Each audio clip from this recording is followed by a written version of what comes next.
Nur itu apabila telah masuk ke dalam hati manusia, menjadi lapang dan legalah hatinya.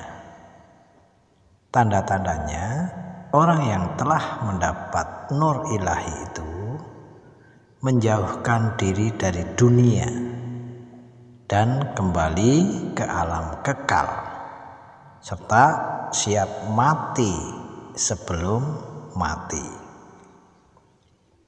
Maka jika hal itu sudah dirasakan, mula-mula ia akan berkata di dalam hati, aku sekarang merasa bahwa diriku dikaruniai berbagai kenikmatan oleh Allah. Kenikmatan hidup, nikmat memiliki sifat kudrat, mampu berbuat sesuatu, dapat berpikir, berbicara, dan mengerjakan hal-hal mulia. Semua kenikmatan dan kesenangan itu ada pada diriku. Selamat aku dari berbagai ujian dan musibah. Semua kenikmatan itu tentu ada pemberinya yang menuntutku agar selalu mensyukuri dan berkhidmat kepadanya. Jangan lupa subscribe, like, dan bagikan Ruh Ilahi channel. Subscribe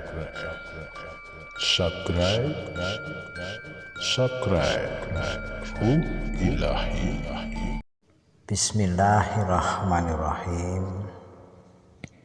Bismillah walhamdulillah, wala haula wala quwata illa billahil aliyil azim.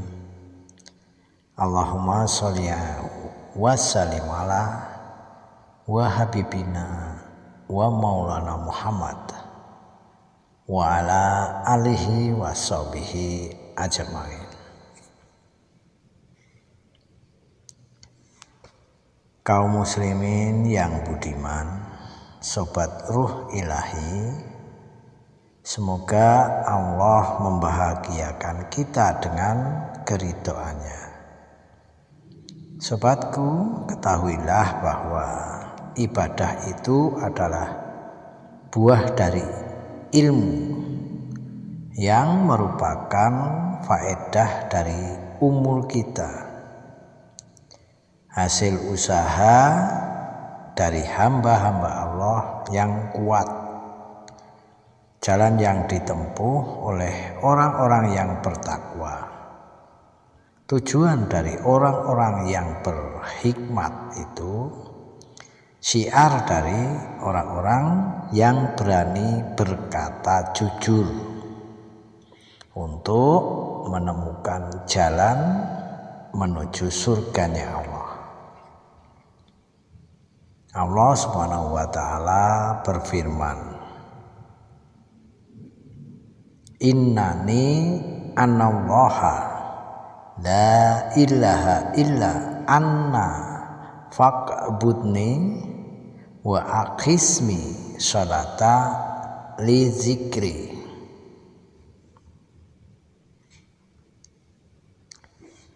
Sungguh aku ini Allah, tidak ada Tuhan selain aku, maka sembahlah aku dan laksanakanlah sholat untuk mengingat aku.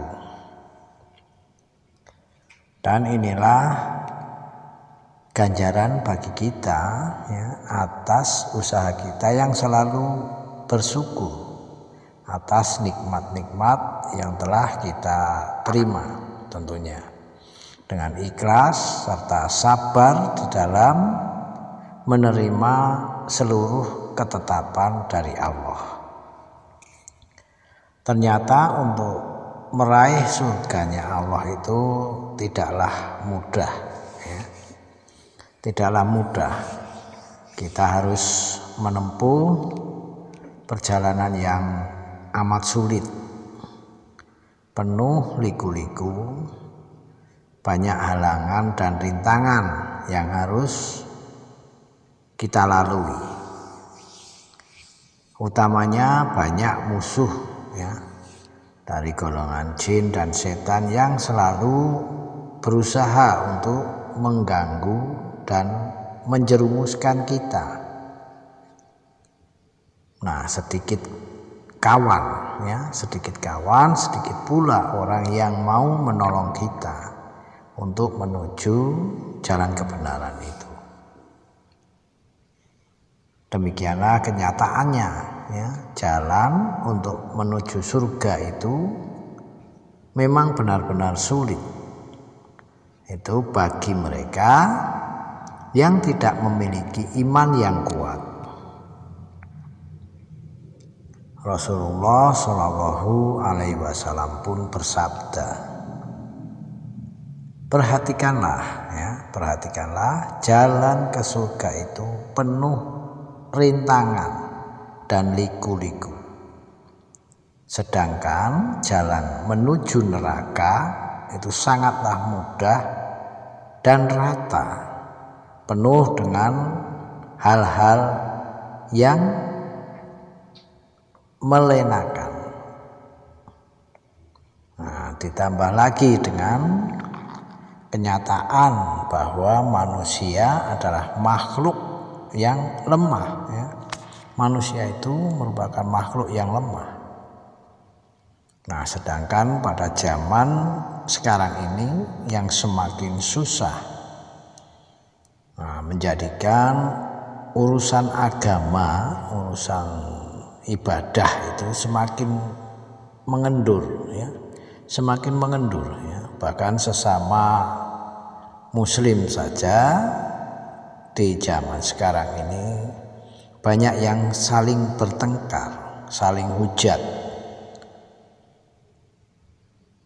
mencari kebenarannya sendiri-sendiri. Manusia banyak yang disibukkan dengan urusan dunia. Padahal kalau kita menyadari ya, umur dari manusia itu sekarang ini relatif pendek ya, sedangkan untuk menuju perjalanan yang harus ditempuh itu masih sangatlah panjang, sangatlah lama, bahkan bisa dikatakan akan kekal perjalanannya di kehidupan yang kedua. Maka satu-satunya bekal adalah dengan taat ya. Taat di dalam menjalankan ibadah, kemudian mengikuti sunnah-sunnah Nabi, dan selalu berusaha untuk menjauhi apa yang dilarang oleh Allah.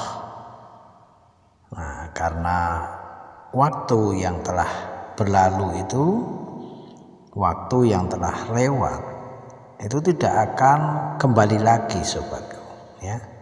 Waktu itu tidak akan kembali ke belakang lagi. Makanya pandanglah ke depan agar menjadi orang yang beruntung dan berbahagialah ya, jika kita menjadi orang-orang yang taat di dalam beribadah. Mengingat masalahnya yang sulit dan resiko yang dihadapinya begitu besar, maka jarang sekali orang yang menempuh jalan itu ya, yaitu jalan ketaatan dan taubat. Karena kebanyakan dari mereka itu merasakan seperti orang yang terkekang. Kalau kita menjalankan ketaatan dan taubat, kebebasannya terasa terbelenggu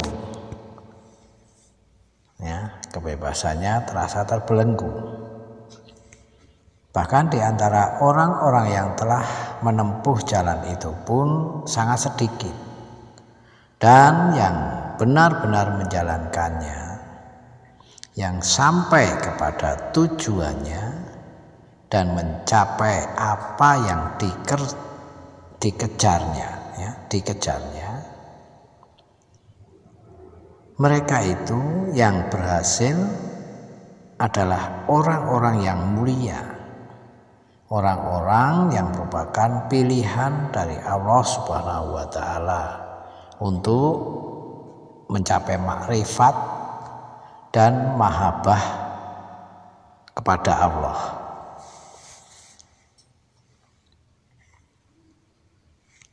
Allah memang memelihara dan memberikan taufik dan hidayahnya kepada mereka. Dan Allah juga menyampaikan hal-hal tersebut penuh dengan karunia, penuh dengan keridhaan.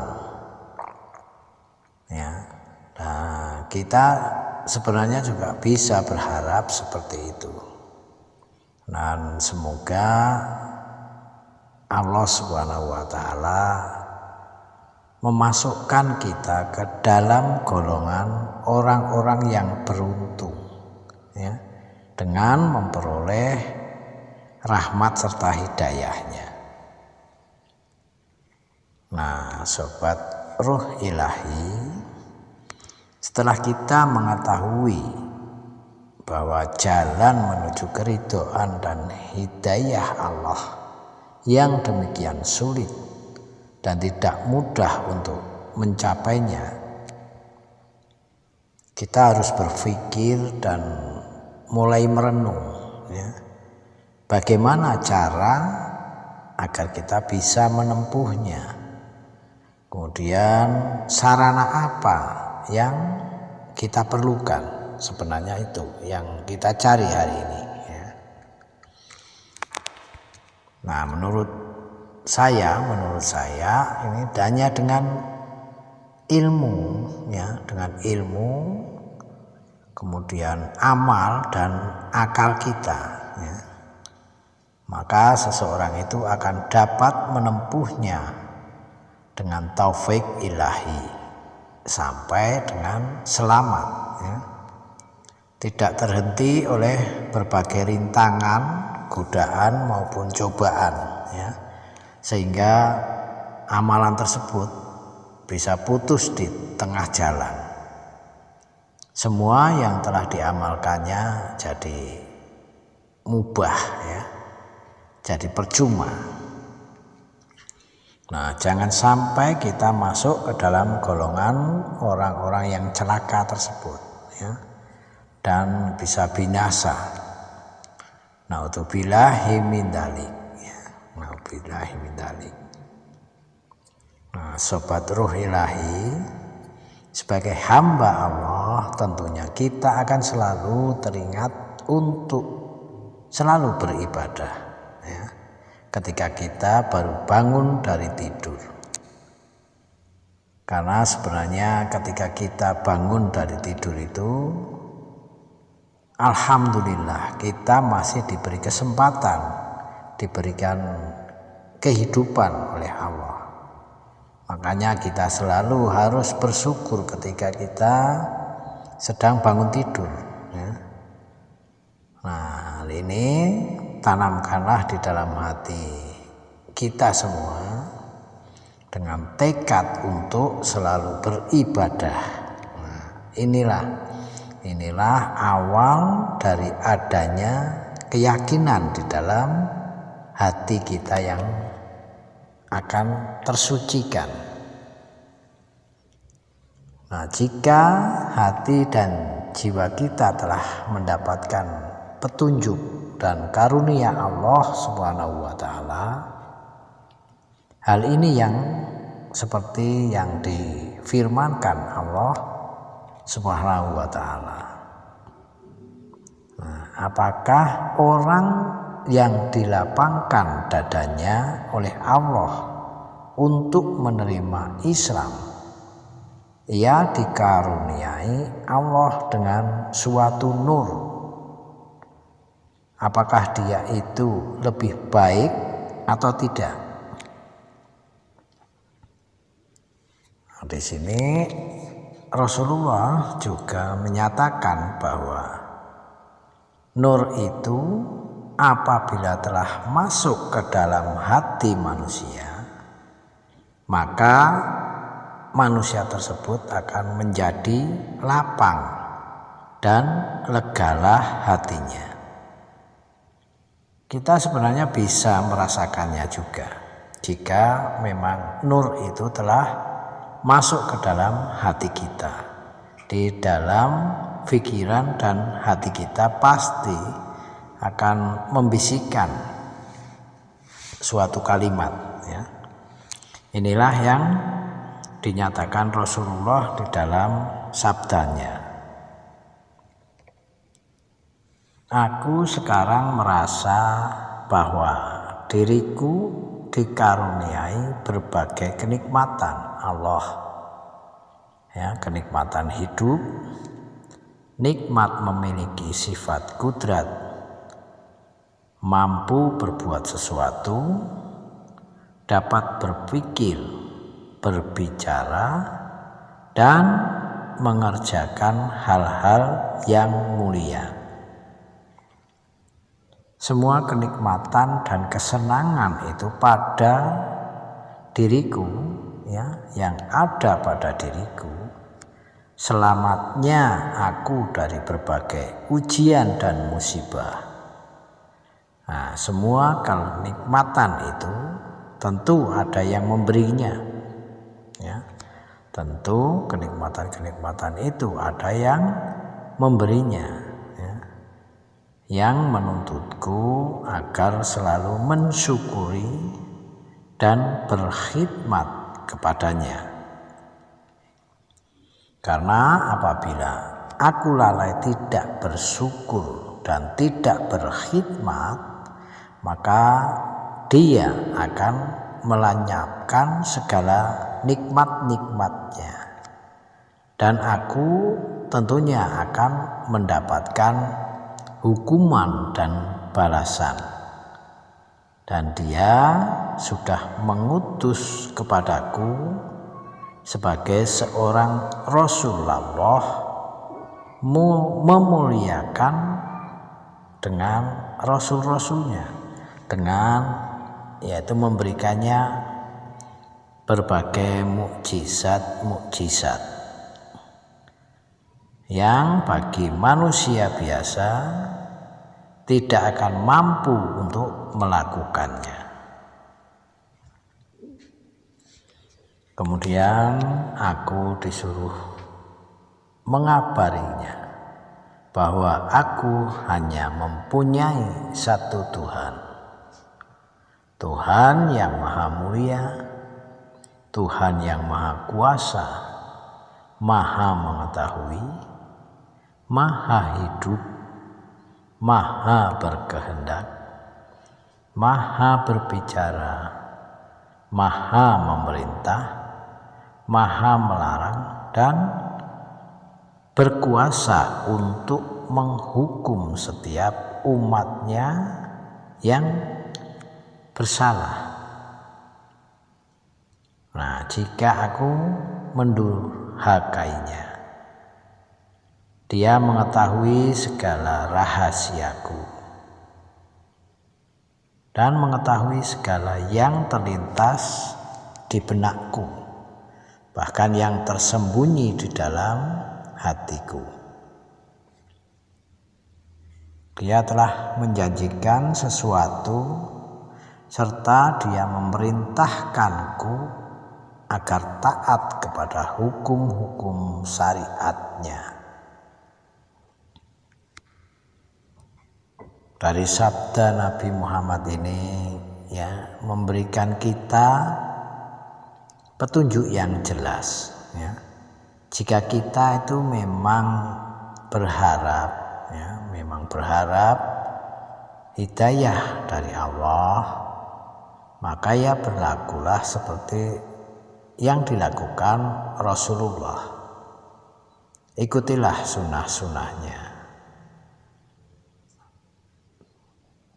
Nah, demikianlah kiranya sobatku, semoga catatan kecil ini bisa membuka akal pikiran kita untuk terus meningkatkan amal ibadah kita dan semakin menyempurnakannya segala ibadah kita. Wabillahi taufik wal hidayah. Wassalamualaikum warahmatullahi wabarakatuh.